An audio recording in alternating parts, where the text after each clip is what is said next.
తిరుపతి నియోజకవర్గం జనసేన పార్టీ ఇన్ఛార్జిగా ఉన్నటువంటి కిరణ్ రాయల్ లక్ష్మి అనేటువంటి ఒక మహిళను వేధిస్తూ ఉన్నాడు. తనకు ఇవ్వాల్సినటువంటి 1,20,00,000 రూపాయల నగదు తనకు ఇప్పించాలంటూ ఆమె ప్రాధేయపడుతోంది. తన కుమారుడి జీవితానికి సంబంధించి ఏదైనా ఇబ్బందికర పరిస్థితులు సృష్టిస్తానంటూ బెదిరించడంతో తాను ఇన్నాళ్లు ఓపిక పట్టాను, ఇక ఓపిక లేదు, తన డబ్బులు నాకు ఇప్పించకపోతే నేను ఆత్మహత్య చేసుకుంటాను అంటూ ఆమె నిన్న సూసైడ్ అటెంప్ట్ చేశారు. కొద్దిసేపటి క్రితమే హాస్పిటల్ నుంచి డిశ్చార్జ్ అయ్యి వచ్చున్నారు. ప్రస్తుతం లక్ష్మి మనకు అందుబాటులో ఉన్నారు. ఆమెతో మాట్లాడి అసలు గొడవకు కారణమైనటువంటి ప్రధాన సమస్య ఏంటనేది ఆ మాటలో తెలుసుకునేటువంటి ప్రయత్నం చేద్దాం. అమ్మ చెప్పండి, అసలు మీకు ఈ జనసేన పార్టీ కిరణ్ రాయల్ కు ఉన్నటువంటి విభేదాలు ఏంటమ్మా, అసలు ఎలా పరిచయం? జనసేన పార్టీ అనేది నాకు తెలియదు సార్. యాక్చువల్ గా నాకు కిరణ్ కుమార్ అనేది నాకు తెలుసు, కిరణ్ కుమార్ అని తెలుసు. కిరణ్ రాయల్ అనేది కూడా నాకు తెలియదు. ఫేస్బుక్ లో రిక్వెస్ట్ వచ్చినప్పుడు నేను మా పిల్లల నాన్నకే చెప్పాను, ఎవరో కిరణ్ రాయల్ అంటే అవును కిరణ్ కుమార్ ఇక్కడ మీ అమ్మ వాళ్ళ పక్కన ఉన్నారు కదా అతననే చెప్పాడు సార్. అప్పుడే నాకు అతను తెలుసు కిరణ్ రాయల్ అని. అప్పుడు అది ప్రజారాజ్యం పార్టీ ఉండింది సార్, జనసేన పార్టీ లేదు, ప్రజారాజ్యం ఉండింది. అలా నాకు అతను తెలుసు. అతను అలా తెలిసిన తర్వాత నాకు వాళ్ళ వైఫ్ కి నేను తెలుసు, అందరికీ తెలుసు. పక్కన ఇల్లు కాబట్టి పరిచయం అనేది ఉండేది మాకు.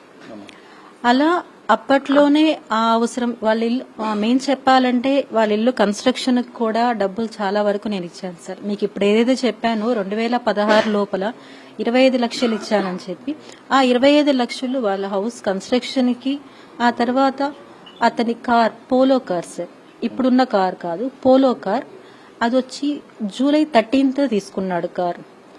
అప్పట్లో జూలై 13th తీసుకున్న కార్ కి నేను 5 lakhs అనేది నేను ఇచ్చాను సార్ అప్పుడు. ఇలా ప్రతి దానికి నేను అతనికి మనీ ఇచ్చాను. 2016లో మా వారు దుబాయ్లో ఉన్నారు. దుబాయ్ నుంచి వచ్చిన తర్వాత ఆయన ఇదంతా తెలుసుకొని చాలా ఇష్యూ అయ్యి ఎంత గొడవ చేసినా కూడా అతని దగ్గర నుంచి ₹1 అయితే రాలేదు. రాకుండా నేను కాల్ చేస్తే నా కాల్స్ బ్లాక్ చేయడం కానీ ఇలా అన్నీ చేశారు. ఆ తర్వాత మా వారు కోవిడ్ టైంలో పాస్ట్ కోవిడ్లో తను చనిపోయారు. తను చనిపోయిన తర్వాత నా పర్సనల్ రీజన్స్ వల్ల నేను మా నేటివ్ విలేజ్ వదిలేసి తిరుపతికి రావాల్సి వచ్చింది. ఆ తర్వాత అతను మళ్ళీ కాంటాక్ట్లోకి వచ్చాడు నాతో.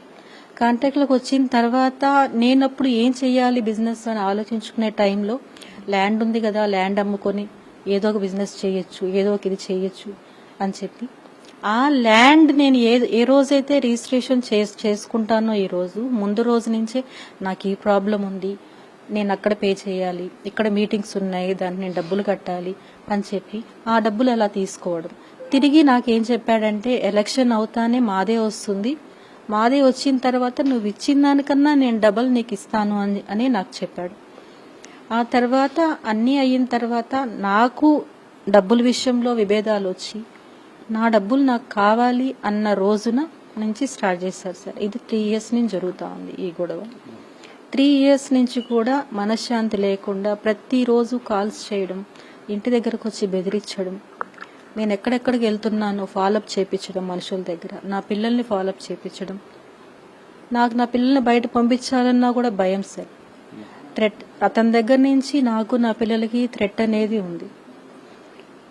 ఇలా నేను అతనితో పోరాడుతూనే ఉన్నాను సార్. ఎవరు కూడా అందరూ అడిగారు సార్ నన్ను, బయట రా నువ్వు, మీడియాకి రా నువ్వు, నీకు న్యాయం జరుగుతుంది అని చెప్పి అందరూ చెప్పారు సార్.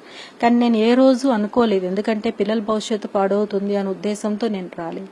కానీ ఈ రోజు అతను నన్ను మోసం చేసిన దానివల్ల నేను పిల్లలకి ఏం చేయలేకపోతున్నాను.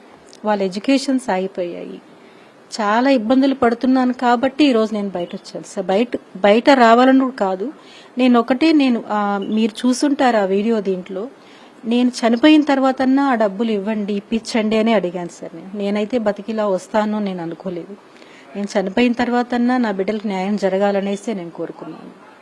మీకు మొత్తం ఎంత నగదు ఇవ్వాలి, మీకు ఇవ్వాల్సినటువంటి నగదు విషయంలో మీరు ఎన్నిసార్లు రిక్వెస్ట్ చేశారు, అతను ఏం చెప్తూ ఉన్నాడు, ఎలాంటి బెదిరింపులు వచ్చాయి? సార్లు అని కాదు సార్, కొన్ని వందల సార్లు అడిగాను సార్. నేను నా దగ్గర ఉండే వాట్సాప్ స్క్రీన్ షాట్స్ కావాలంటే కూడా నేను పెడతాను. నేను అడిగినప్పుడంతా అతను ఎంత అమానుషంగా మాట్లాడాడు, ఒక స్త్రీని మాట్లాడాల్సిన మాటలు కాదు సార్ అతను మాట్లాడేది, అంత హీనంగా అతను మాట్లాడాడు.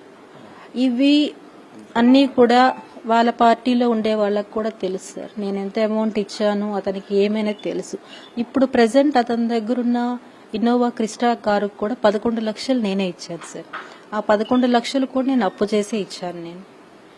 ఇలా నేను చేసిన తప్పేమంటే నా పిల్లలకు సంబంధించింది అతన్ని నమ్మి అతనికి ఇవ్వడం అనేది నా తప్పు సార్. దానివల్ల ఈ రోజు నేను నా పిల్లల భవిష్యత్తును కోల్పోయాను. నేను తిరిగి డబ్బులు అడుగుతుంటే అతను నన్ను బెదిరిస్తున్నాడు, ఎన్నో విధాలుగా మానసికంగా చిత్రహింసలు పెడుతున్నాడు సార్. నన్ను ఏమని చెప్తున్నారమ్మా పిల్లల్ని? చంపేస్తానంటున్నాడు సార్.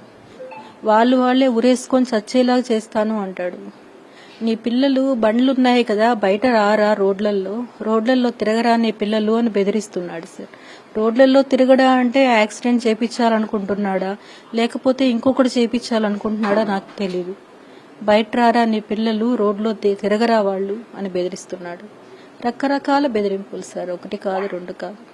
మొత్తం ఎంత ఇవ్వాలి సార్? నా 1,20,00,000 ఇవ్వాలి సార్. అందులో 15 లక్షలు నాకు ఇచ్చాడు సార్. ఇంకొక 15 లక్షలకి బాండు చెక్ అనేది ఇచ్చున్నాడు. అది కూడా 2 years తర్వాత ఇస్తానని చెప్పి ఇచ్చున్నాడు. గోల్డ్ 25 సవర్లు ఇవ్వాల్సి ఉంటే 5 సవర్లకు రాయిచ్చారు. అది కూడా ఆ రోజు బెదిరించి మా చిన్నబ్బాయిని నా దగ్గర బలవంతంగా సంతకాలు పెట్టించుకొని వీడియో నేను చేసి ఇవ్వను అంటే కూడా బెదిరించి మరీ తీసుకున్నారు సార్. ఇదే సార్, చంపేస్తాను,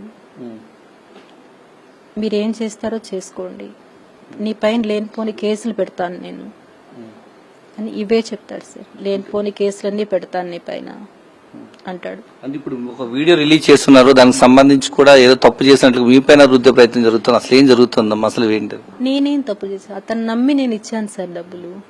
నేనేం తప్పు చేశాను సార్? అతన్ని నమ్మడం నా తప్పు, అది తప్ప నేను ఇంకొక తప్పు ఏమీ చేయలేదు సార్.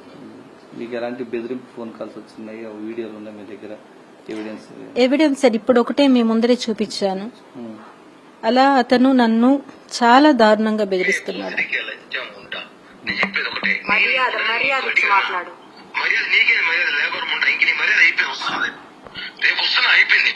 చాలు, చాలా రెస్పెక్ట్ ఇచ్చి నేను చాలా వరకు కూల్ గా కామ్గా ఇంట్లో కామ్గా ఉన్నా. నువ్వు ఏదన్నావు కదా, నీ వల్ల నువ్వు చెయ్యి, నేనేదో చూపిస్తా. వస్తున్నా, రేపే వస్తున్నా. ఏం చేస్తావా? ఏం చేస్తానా? వచ్చి మాట్లాడతా. నువ్వేదో చేస్తాను, వచ్చి ఎక్కడికి పోతావో పో, నా ఇంటికా. ఏమనుకుంటున్నావు నువ్వు?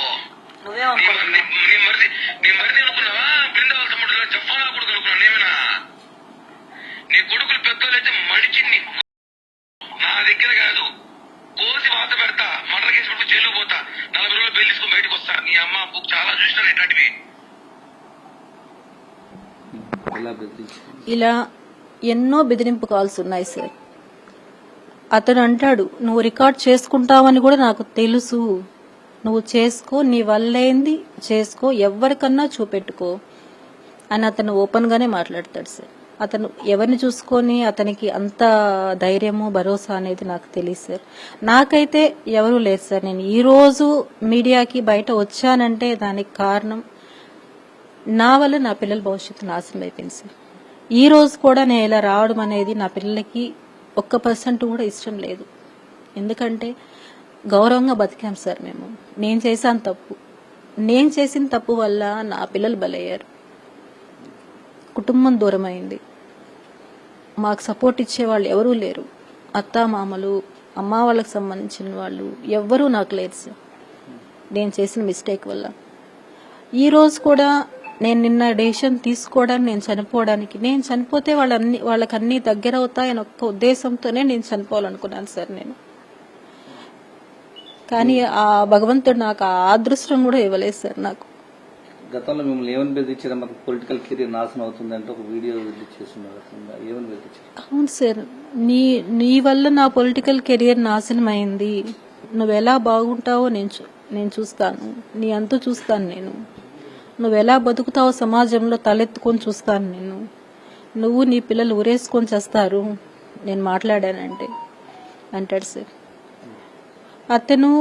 అతనితో ఉండేవాళ్ళు ప్రతి ఒక్కరికి తెలుసు సార్. ఇంకా కూడా వాళ్ళ పార్టీలో ఉండేవాళ్ళు నాకు సపోర్ట్గా ఉండే మాటలు కూడా ఉన్నాయి సార్. నేను అన్ని వాళ్ళ పేర్లు చెప్పదలుచుకోలేదు నేను, ఎందుకంటే వాళ్ళు ఒకే పార్టీ కాబట్టి నేను చెప్పదలుచుకోలేదు.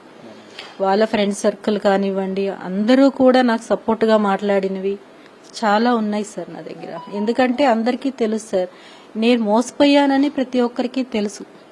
నేను అతనికి ఏ ద్రోహం నేను చేయలేదు సార్, ఏ మోసం అతను చేయలేదు. నేను అతను వాళ్ళ కూతుర్ని కూడా మా ఇంటికి పంపించేవాడు సార్, రాఖీ కని ప్రతి దానికి పంపించేవాళ్ళు, ప్రతి ఫెస్టివల్కి పంపించేవాళ్ళు, అన్నీ చేసేవాడు సార్. చివరిగా మీరు పవన్ కళ్యాణ్ కలిసి మీరు గోడు వెళ్ళబోస్తారు. అవును సార్, నాకు ఎవరన్నా దారి చూపించి పవన్ కళ్యాణ్ గారి దగ్గరికి పంపిస్తే నేను ఆయనతోనే చెప్పుకొని నాకు న్యాయం జరిగేలా నేను చూసుకుంటాను సార్. కలవలేదు మీరు? లేదు సార్, కలవలేదు. చివరిగా మీరు ఏం చెప్పాలని? కానీ ఒక్కటే సార్ అందరికీ చెప్తున్నాను, ఒక అమ్మాయి ఒకరిని నమ్మింది అంటే గుడ్డిగా ఆ అమ్మాయిని మాత్రం ఎవరు మోసం చేయకూడదు. ఇలా ఎందుకంటే కుటుంబాలు నాశనం అయిపోతాయి సార్, ఎవరికి ఎవరు మిగలరు. ఉదాహరణ నేనే సార్, నా పిల్లలకి రోజు ఎవరూ లేరు సార్. నా పిల్లలకి ఇది ఒక్కటే సార్ నేను చెప్పేది. దయచేసి చాలా బెదిరింపు కాల్స్ వస్తున్నాయి సార్, నాకు చాలా బెదిరింపు కాల్స్. నరికేస్తాను, వచ్చానంటే ఏం చేస్తానో తెలీదు అని ఎన్నో బెదిరింపులు సార్. పిల్లల్ని మెయిన్ బయట తిరగరాని కొడుకులు ఉరేసుకొని చచ్చేలా చేస్తాను, మీ అత్తామామల్ని కూడా ఉరేసుకొని చచ్చేలా చేస్తాను అని ఎన్నో మాటలు సార్. ఇవన్నీ భరించే స్టేజ్ లేకుండానే నేను ఈ డెసిషన్ తీసుకున్నాను సార్.